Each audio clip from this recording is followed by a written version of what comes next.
Donc là on va partir assez loin de ce qu'on vient de voir, hein. C'est-à-dire que là on a vu pas mal de chirurgie. Donc là ce que je vais vous montrer c'est une patiente qu'on a eue à la Ramave. Voilà, je vais vous montrer ici, on va partir. Voilà. Donc souvent quand on parle de troubles neurovisuels, ça reste assez vague.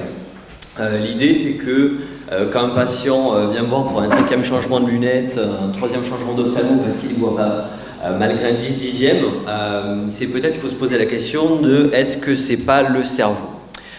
Donc là, sur les 10 minutes qui nous sont imparties, on ne va pas parler de cécité corticale ni de blind sight, mais on va parler directement des troubles neurovisuels, c'est-à-dire qu'il faut reprendre que très schématiquement, vous avez 2 grands systèmes corticaux de traitement de l'information visuelle. Vous avez la voie du quoi, qui est la voie ventrale vers le lobe temporal, et la voie du ou, qui se projette vers le lobe pariétal. Donc en fonction des atteintes cérébrales de vos patients, vous allez avoir des troubles neurovisuels qui vont être différents. Donc l'atteinte de la voie ventrale, ce sont les agnosies visuelles, donc la voie du quoi. Donc quand cette voie est touchée, on va avoir des symptômes, un type d'agnosie visuelle. Alors ça c'est assez fluctuant en fait en fonction de la zone cérébrale touchée. Donc on va avoir des agnosies aperceptives donc à plusieurs niveaux. Donc la plus grave c'est l'agnosie de forme, c'est-à-dire qu'en fait chez ces patients la vision elle-même est une souffrance, c'est-à-dire qu'en fait ce qui les entoure ne veut plus rien dire. On a des agnosies intégratives où là le patient va être capable de coder les images en 3D, mais il n'y aura pas de synthèse de l'ensemble des signaux qui vont être reçus. Donc les formes simples vont être vues.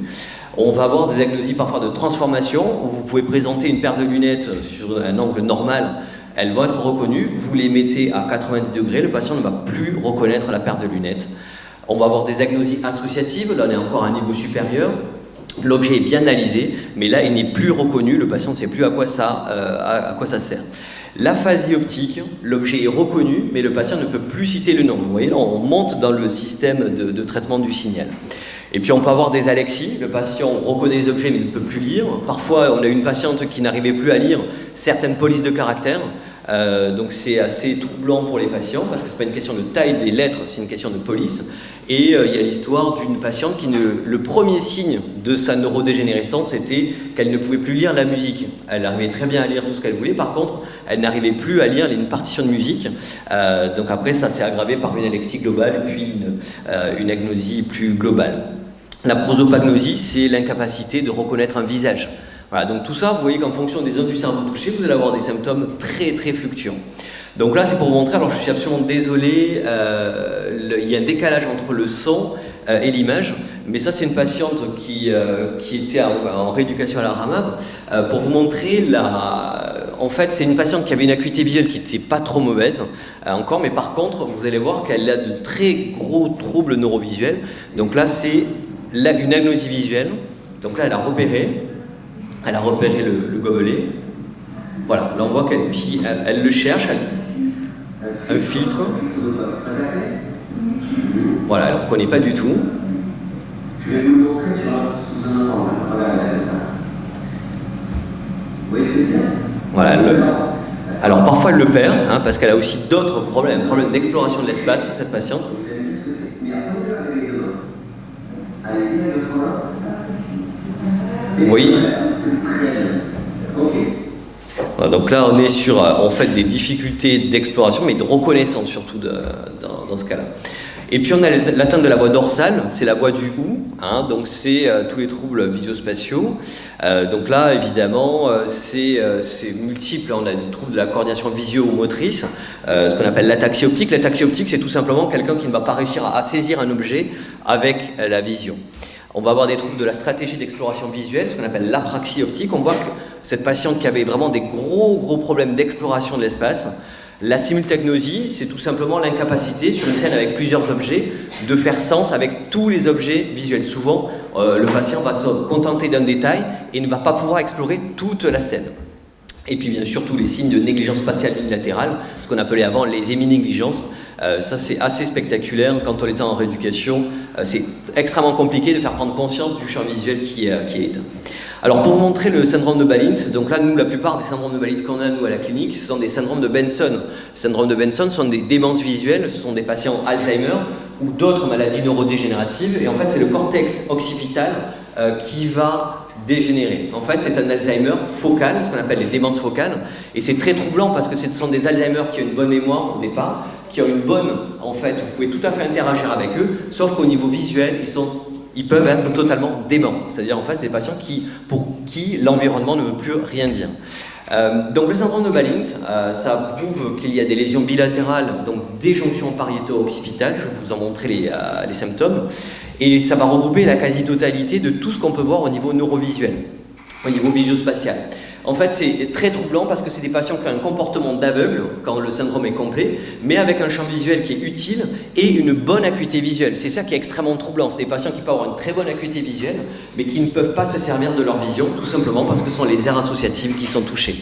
Donc le syndrome de Balint, traditionnellement, il est décrit comme ça, c'est l'ataxie optique. C'est des patients qui ne vont pas pouvoir diriger la main avec le regard. Donc, vraiment une coordination œil-main qui va être extrêmement perturbée. Vous allez avoir une apraxie optique, la fixité du regard, ça vous avez vu sur ma patiente, la patiente que je vous ai montrée, c'est vraiment la problématique pour ces patients, c'est qu'en fait ils ne peuvent plus diriger leur regard pour explorer ce qui les entoure.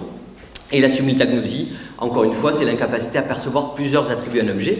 Donc ça regroupe plusieurs troubles visuospatiaux. Alors parfois on a des Balint incomplets, mais la plupart du temps ce sont vraiment des atteintes retrouvées dans les maladies neurodégénératives ou post-AVC. Donc voilà le syndrome de Balint, donc toujours notre patiente, je lui présente un stylo. Voilà. Donc je lui demande de toucher le stylo. Vous voyez, alors cette patiente, elle est tout à fait incapable avec le doigt de venir toucher le stylo. Vous voyez qu'avec ses yeux, elle a du mal à explorer son espace.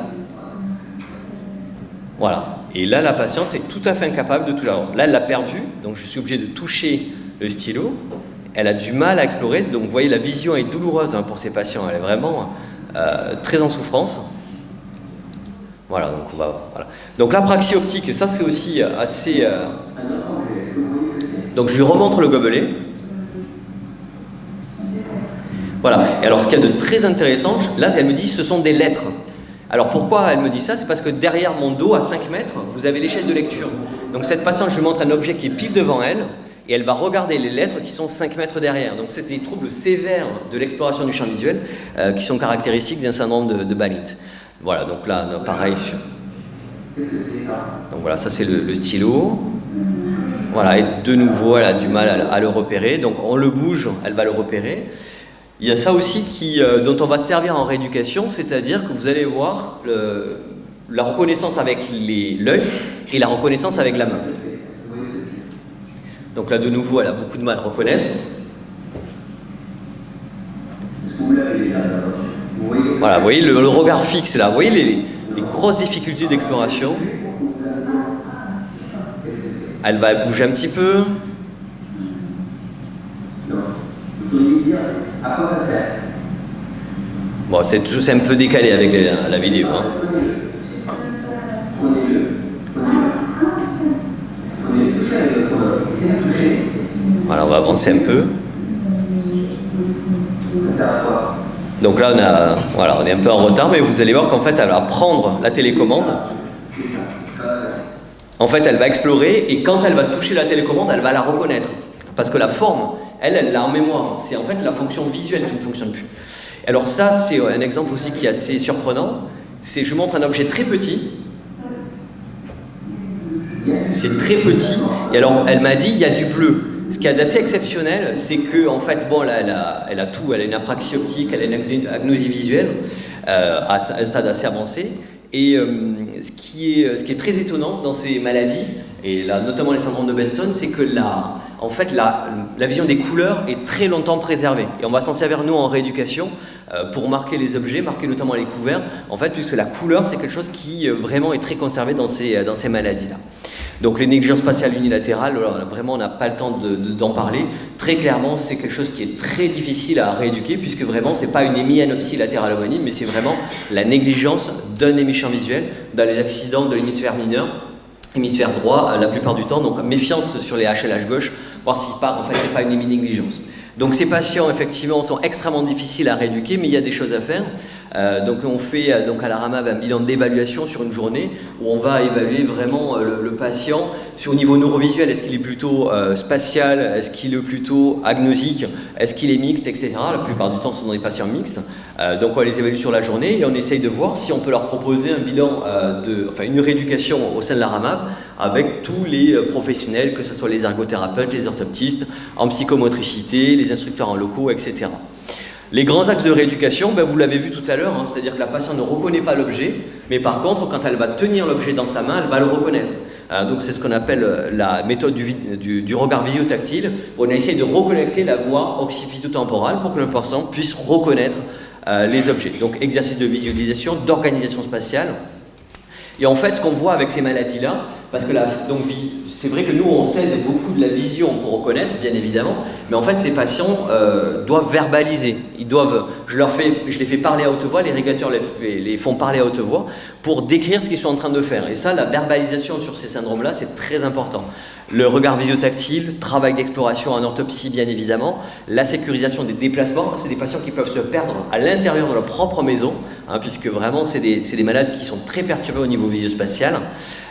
Et bien sûr, on va stimuler les fonctions supérieures, on les fait travailler sur des logiciels dédiés. Et puis le final, c'est quoi? Au final, c'est améliorer la qualité de vie. Donc on essaye de mettre en pratique ça dans la vie quotidienne. On marque les couverts, on marque les assiettes, on marque les affaires. Donc c'est des choses qui peuvent améliorer la qualité de vie. Donc le futur, c'est quoi?